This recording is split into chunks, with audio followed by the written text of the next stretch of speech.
Hey there, Toonami faithful, and welcome back aboard Toonami Absolution, where we talk about the shows that made us us and the shows that made you you. Spooky edition this week. Once again, we are your hosts. My name is Alyx. I'm Sam. And I'm John, still dressed normally. Yes, the Scooby-Doo Project. You picked it, John. I did. So I'm not sure if we talked about this on the podcast or only in our private time, but media you have as a child that feels like you dreamed it. This is one of them for me. Also, because one of my favorite pastimes is going on the Reddit subreddit tip of my tongue, where people post media they can't quite remember. It's a great place to see delusion form in real time, which is a rare treat. But this comes up on there an awful lot because, yeah, this is Scooby-Doo does the Blair Witch Project. And Yeah. Yes. it's. Yeah. Would you like to hear the history? Because I think this is partially why it's so weirdly remembered. Yes, So I need to hear this. this aired on October 31st, 1999. It was the Scooby-Doo Project was actually the name of a series of marathons Cartoon Network ran to celebrate 30 years of Scooby-Doo. It's weird to think in the 90s Scooby-Doo was only 30. Feels like he should have been older, but that's how it is. So like October 21st, they did a 24-hour marathon of Scooby-Doo Where Are You? October 30th, 10-hour Scooby-Doo movie marathon. October 31st, an 8-hour Scrappy-Doo marathon. November 26th, another 6-hour movie marathon. But during these marathons, in the commercial breaks, they would show the Scooby-Doo Project. So it was more like commercials rather than full-on things. What's really weird about this is that originally, when they were promoting this event, they showed clips of it, but some of those clips weren't even in the final version. Like there's a bit where Scooby and Shaggy go to an abandoned drive-in, not there. There is a series of shorts where a sort of police officer holds a press conference explaining that the kids have gone missing, which is shot worryingly realistically. Yes. Yeah, Yeah. I found that clip too. Yeah, but then on November 27th, they did the premiere of Scooby-Doo and the Witch's Ghost, which is one of the not as good Scooby-Doo films. But then they were shown the entire Scooby-Doo project as its own standalone film with an extra ending. So the version I showed you guys is that longer edition. So Yeah. after you see Shaggy against the wall going, "I'm scared, man." I can't do Shaggy. Um, Scared, man. Man. everything after that was only in the extended edition. Oh, And that was the it didn't only get a time. resolution. No, it just stopped. And the only time you'd see that is if you watched on November 27th and watched the entire thing. You would not get any, like, the rest of it was just commercials. What's even weirder is after this, Cartoon Network never released it and never acknowledged it again. The next time it would be acknowledged was the next year during the Roadrunner vs. Coyote, the Big Game 28, where they have a segment midway through, like a halftime segment, where it's Moltar and Fred in the box. And Fred is like, "Yeah, we did this thing in the forest and no one liked it." The only time Cartoon Network would acknowledge it was a couple of years, was quite recently actually. In 2022, they uploaded it to their YouTube channel to celebrate 30 years of Cartoon Network. But the version they uploaded is only 8 minutes long. It's missing the ending and it's missing a load of the middle bits. So I can totally see how if you were a little kid who didn't know what the Blair Witch was at this point, would have been so confused because you would see this once, maybe twice with no context and then never again. That's crazy. I remember as a kid growing up seeing like the promos or the bumps for it and just like I knew they were I was aware enough to know they were spoofing the Blair Witch Project because the Blair Witch Project was everywhere in Yeah. 1999. Oh, yeah. I But was 8 in 1999 and I knew what the Blair Witch Project was. I didn't watch the whole thing though, because in 1999, on Halloween 1999, I was trick-or-treating. Yeah. It's so odd, like conceptually, and the fact that Cartoon Network kind of never did it again or never did anything with this. I, it's such a shame because I actually like like again, I am the person here who is usually like I like this and I like a majority, but I really liked this. Like I really enjoyed it. This I is really fun, yeah. Like it's it's so fun and they're doing such interesting stuff and Shaggy is having a full-scale nervous breakdown the entire time. So, for some context, what I find interesting here is this is a weird hybrid of animation and live action. So they're overlaying the frames on the live action.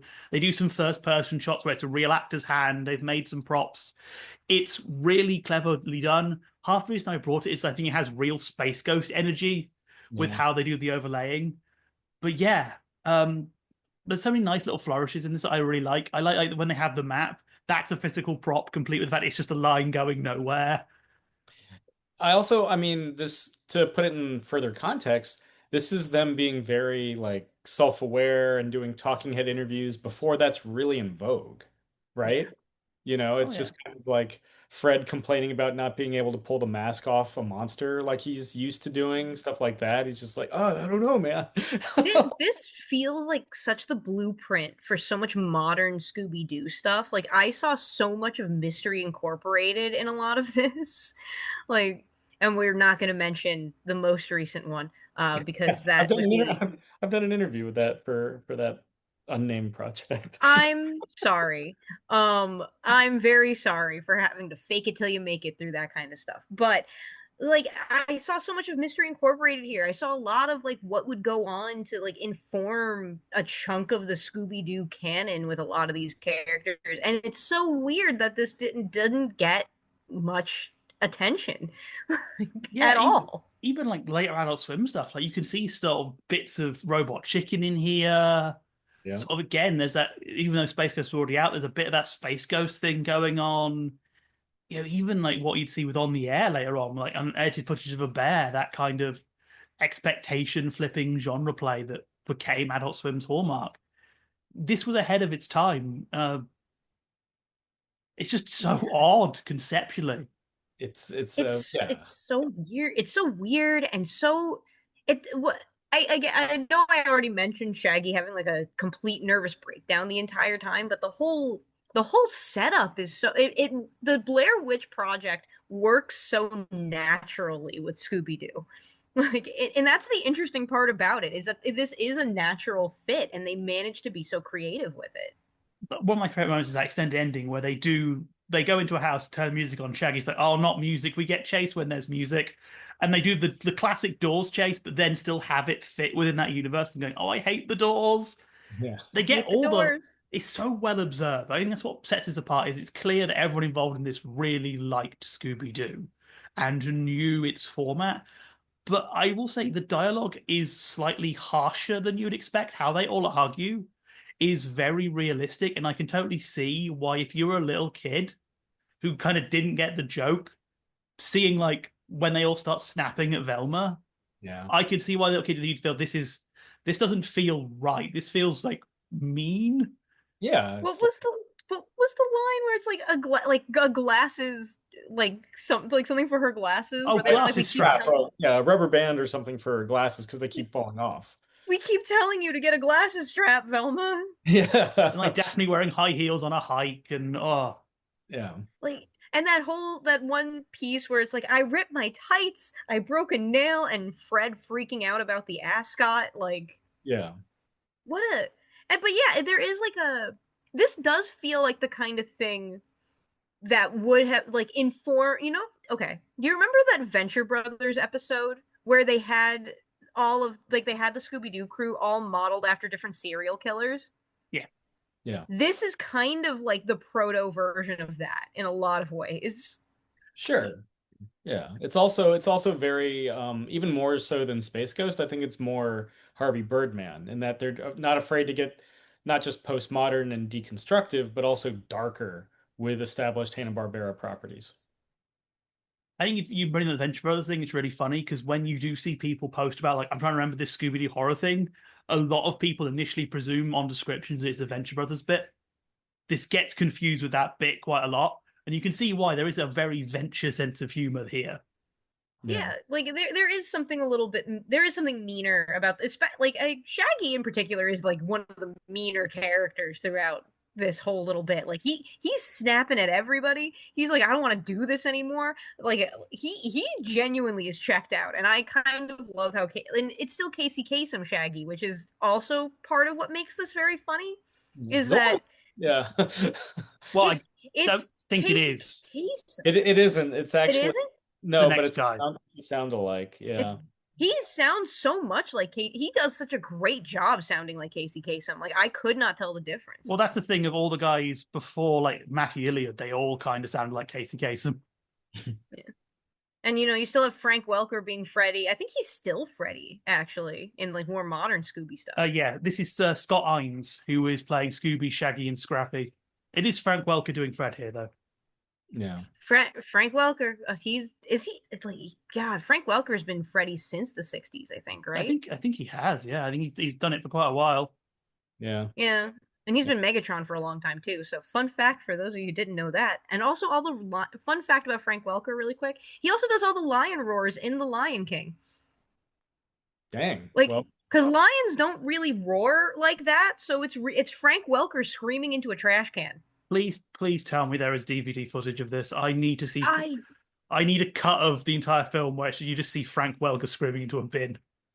It's so funny. But yeah, like I this could have also if you think about it, this whole setup could have been really genuinely scary for little kids. Like it could be scary. Totally. I was like, the sheriff clip, I think. Like what he does talk about, like you got to watch the marathon to find out how it's presented.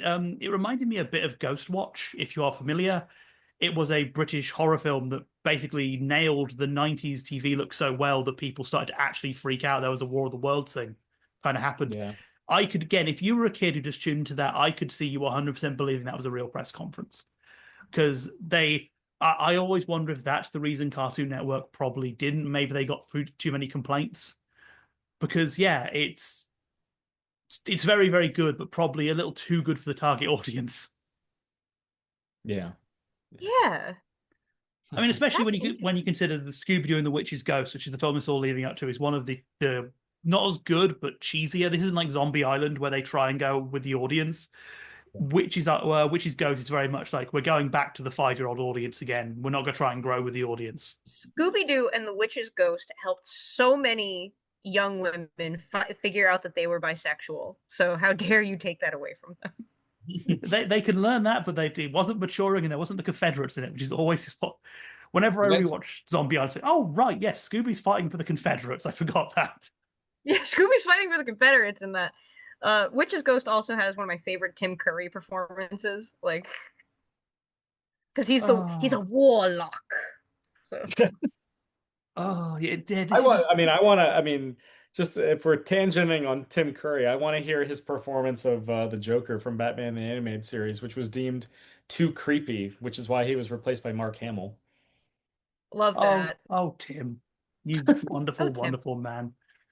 Tim Curry, another sidebar about Tim Curry. I love how much kids stuff Tim Curry actually voiced in around this time period. Like, because he was on, Nigel Thornberry. He was in Real Monsters. He was in everything, especially on Nickelodeon. Like they couldn't get enough of the guy at the time. He was in the worst. Paramount loves Tim Curry.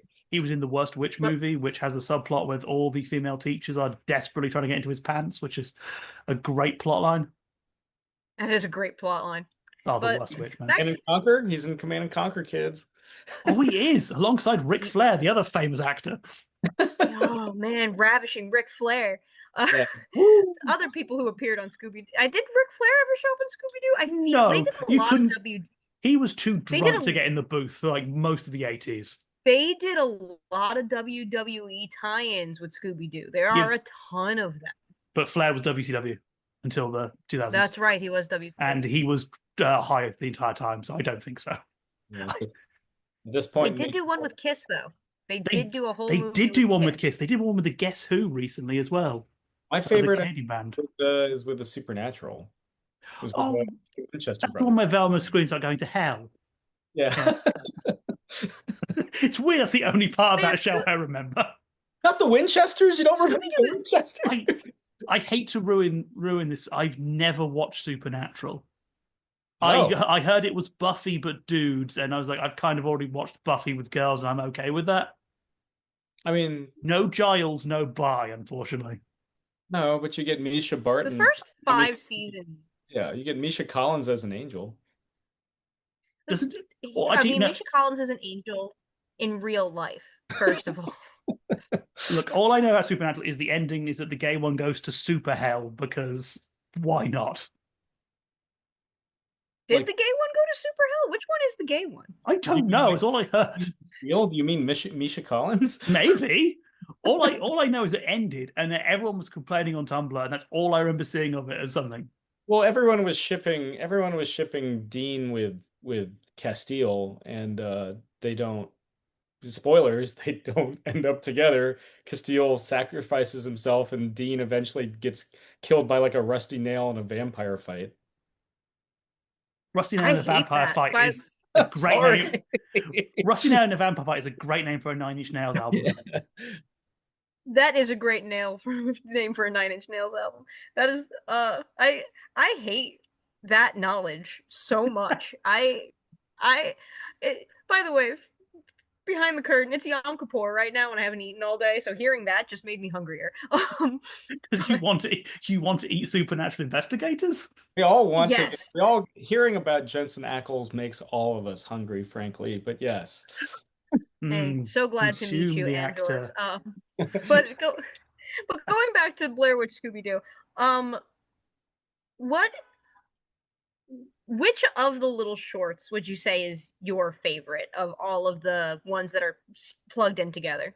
Oh, it's the sheriff one. It's the sheriff one, right? Because it feels like like John was saying, it feels like a real news conference until it like holds up the picture or whatever. It's a This is gonna sound like an insult to the guy, but it's actually a compliment. That guy is so realistically schlubby, and it really makes it. Like they picked a guy who looks like he's like a working sheriff. You go like small town America, that's what the sheriff looks like, Yeah. and he treats the journalist with that disdain that you'd expect. Like, yeah, he nails that Yeah. role so perfectly. Of the ones that are actually included, I do quite like the map gag where they go to a real map. I think that's just such a neat, a little above and beyond joke. Yeah, Talking that's a is fun one. talking so much. I like we see Fred freak out for a moment. He's on the floor rocking, which is really funny because you can clearly tell that's not an Hanna-Barbera still because it's a totally different art style. Yeah. You can really tell in this when they ran out of frames to recycle and had to make some new ones, and they're just not as good. Yeah, I can't imagine there's a lot of like archival animation of Fred Rogers or Fred Jones. Fred Jones. That's right, it's Shaggy Rogers. Fred Jones in the fetal position. Can we talk about that opening where they're like introducing everyone? It's like Norville Rogers, and everybody's just like getting on Shaggy in such a realistically teenage way about his real name. Yeah. He's yeah, that's my thing. This does feel like again I can see why that would annoy a kid because it's like it feels harsher than the gang usually are. I'm trying to remember now. When did the live action Scooby Doo come out?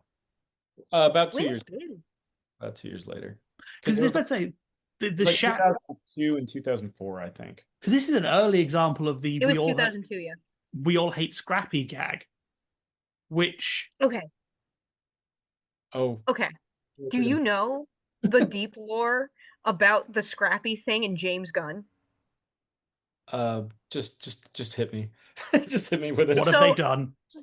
so James Gunn directed and worked on the first Scooby-Doo movie. Like that was his thing. But apparently the I don't know how canonical this is, but there is rumor that James Gunn specifically hated Scrappy Doo so much that he wanted to destroy the character with the movie. And if you take notice, after that movie, Scrappy Doo has no canonical appearances in Scooby Doo media after that point. Yeah, because they go younger. Or They go younger, they go different, but James Gunn succeeded in killing Scrappy Doo. I just want them to bring back Scooby Dum. Oh yeah, the gray one Yeah, or Yeah. with Scooby the little hat. Yes, the country do. Yes. because Country they Doo. kind of do the Snoopy thing, like by introducing all of Scoopies. They do the Snoopy thing of introducing all of Scooby's relatives, and like 500 of them, and unlike Snoopy, they don't all look the same. Did Yeah. did Scooby come from like a puppy mill? Like, is that what we're saying here? Why is his family so Yeah, big? I mean, it would Oh, explain Scooby Doo. You know? I don't like that. That's so sad.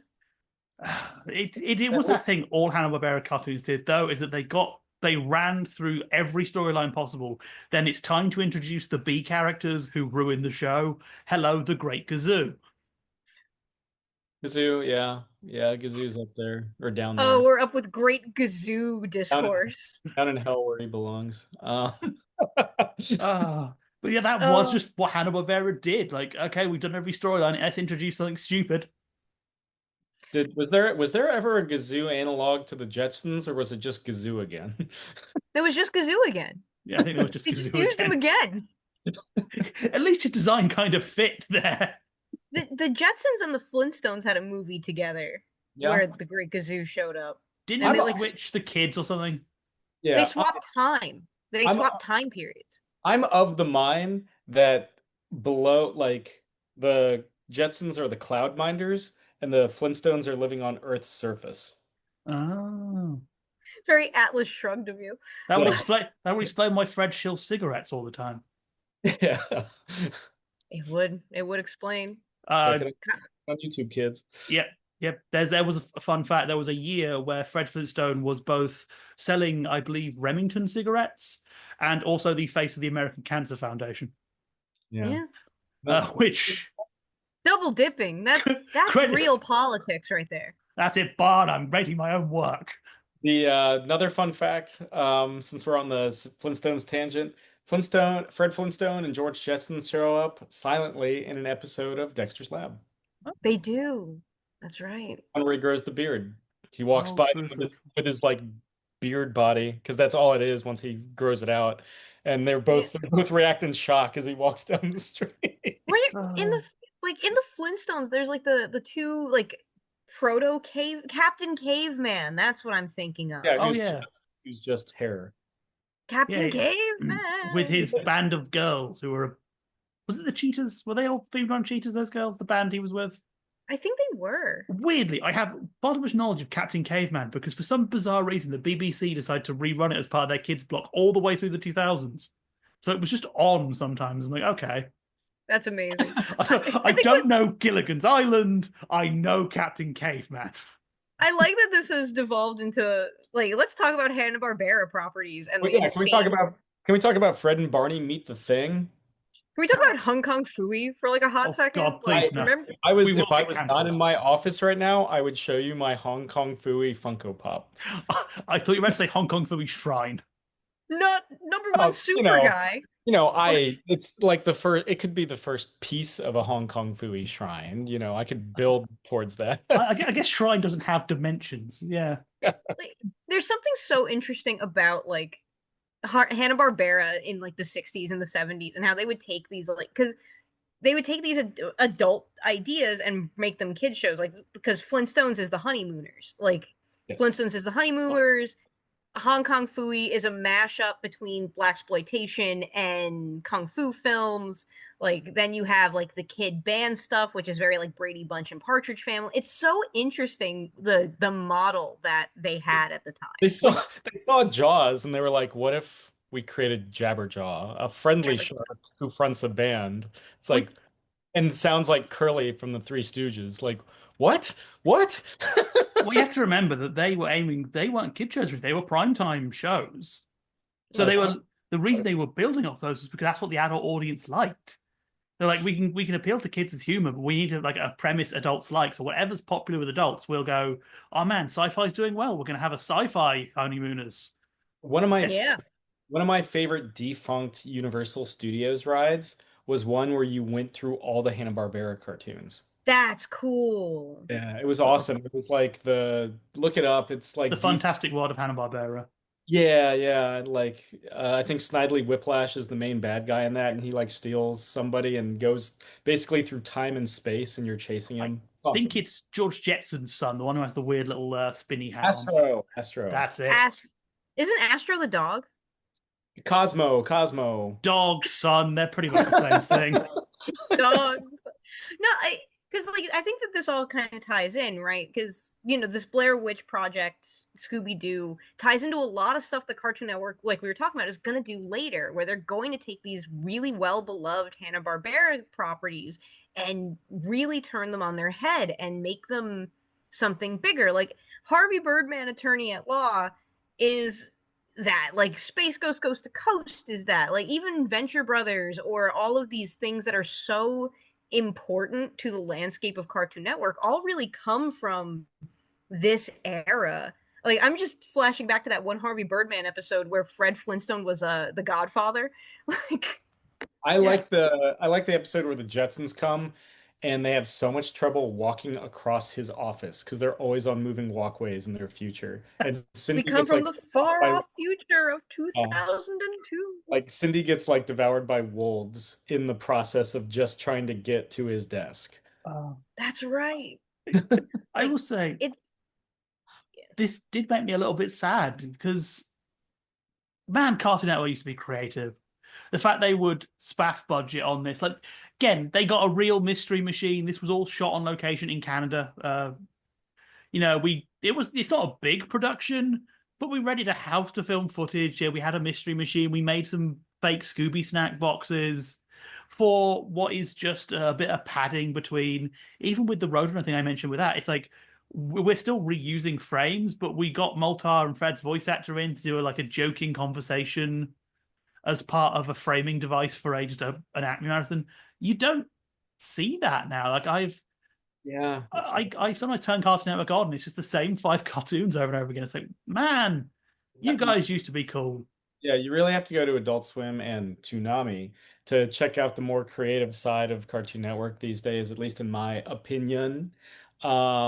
Like I remember when the Powerpuff Girls beat up the Legion of Doom? Yeah. Like That was like there were that promo came out of nowhere and it was awesome.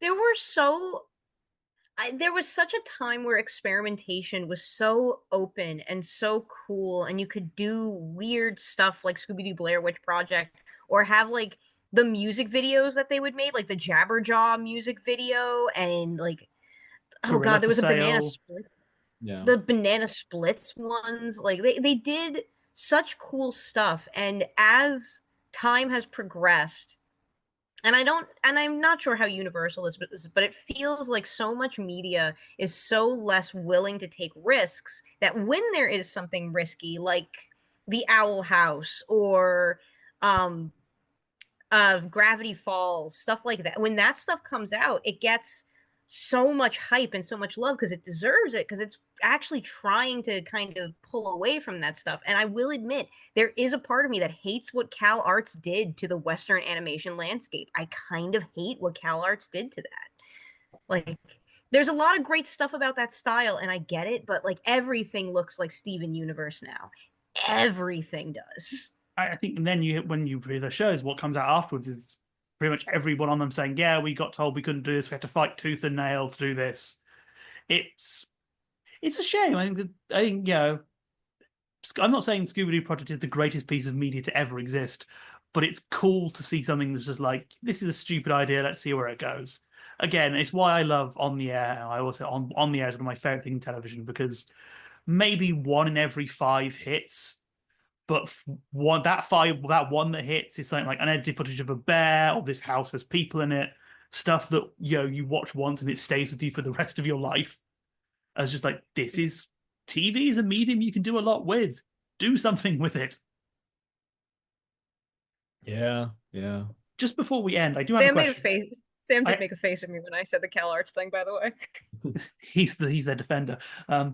He's I know he's people that went to Cal Arts. uh, We all do. We all know someone who went to Cal Arts. Like, I had a great friend in college who went to Cal Arts, and even he's like, "Yeah, no, I know what it did to my art style." Like, I do, but they're smaller than me, so I value my chances. Uh, Yeah, so, question before we end: when you were young, did you think the Blair Witch Project was real? no. Sorry. Alex? no, Okay, because here's the thing: I was not. when I hear interviews with the Blair Witch people, I was like, "Oh, so many people believed it was real," and I was like, "I have never met a single person who actually believed the Blair Witch Project was real." I was 8 and I didn't think it was real. That's my point. I think you might be doing a bit of revisionist history there, lads, because I know they did all the websites and they famously dicked over the actors by refusing to credit them on the film. Yep, they sure did to maintain the I illusion. But I don't think I anyone also brought went. it. I also will say I will say I did go to Catholic school, like I've mentioned before. And they when the Blair Witch Project came out, there was kind of like a mild moral panic around it in Catholic schools, kind of in the same way when the Da Vinci Code came out. So they were like, people have older siblings, just remember this is fake and God loves you. Like that's really what it was. Yeah. And I'm sure 30 years prior, they would have said the same thing about or 25 years prior, they would have said the same thing about The Exorcist or Of The course. Omen, you know. No, I remember like going to the theater and they would have someone had printed like flyers on the door and said, "Hey, this is like watch out. There's like handheld cameras and like this kind of like level of like."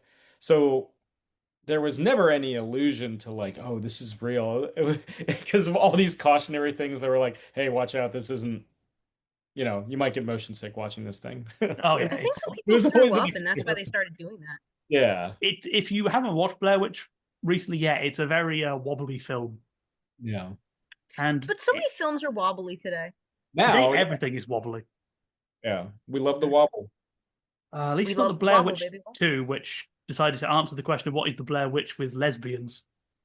Book of Shadows. I remember when that one came out. Yeah. Ah, Yeah. Blair. I thought that we were talking about the Hex Girls again. Yeah. no, because they can play music. The Blair Witch can't. The Ooh. Blair We Witch don't know wanted. what she can do. You haven't obviously watched the behind the scenes featurette, so she tries to play the organ. I She's mean, just I have behind them the whole not. time, going. Burkittsville, Maryland's only about an hour and a half drive for me, so I can make that work. You have the Babadook let, in the back, being like do do do do do do let, do do. let's recreate the. Oh, I can't take the Badook seriously anymore. Since I saw the making of film. This is a total tangent I'm giving you. Uh, but they said that because they didn't want to traumatize the kids, which is good. The shortest, whenever the parent yells at the child, it's the shortest member of the team subbing in for the kid, which is really cute. I'm glad they did that, but it's really funny to imagine her shouting at a 30-year-old woman who just happens to be 5'2". That's amazing. Just But we're coming close to the end. So, what are our final thoughts, my friends? For me, I mean, it's like it's a product of its time, but I mean that in a good way because it evokes an era. It evokes this kind of like era where the Blair Witch, maybe that when I think of halcyon days, like it's always just remember when the Blair Witch was a pop culture phenomena for like 3 months. So for me, is that the golden period of humanity? Maybe that's it. uh, this is a lot of fun. If you want to watch it, it's 20 minutes. It's on, you can find sort of compiled off air recordings, which is a version of what I gave you guys on YouTube. I'd recommend just having a look. It's just a fun little diversion. You can do it in a lunch break. It's cute. I wish Cartoon Network would do more with it. I wish they would release this properly. I said we don't have all the footage, so please, for God's sake, lads, throw it on streaming or something. It's fun. Yeah, it's fun. It makes me miss 1999. I feel like 1999 was like a solid year for a lot of people. Yeah, Like Blink-182 released all the small things and What's My Age Again, you know. that, it was a solid year. It was a solid year. But yeah, like I like this a lot. I like mixed media stuff like this. I think you're getting a lot of fun things. I really like Hanna-Barbera properties. This is really really cool and it's so creative and I am so sad that we live in an era where creativity is frowned upon. Well, Um everything is too protected, right? In terms of we got yeah. to protect the IPs, we got to protect the brands. You It's Unless someone from the office wants to make something terrible, then in which case we open the doors wide. Yeah. I appreciate that you said that so much. I genuinely do. I have a lot of feelings about that. But we are pulling into our final destination, so you are not subject to my opinions on that. That's right. It is time to disembark from Toonami Absolution. We want to thank you once again for joining us and talking about the shows that made us us and the shows that made you you. Spooky Edition. Once again, we have been your hosts. My name is Alyx. Sam. And I'm John. And we'll see you next time. Bang. And they were never seen again.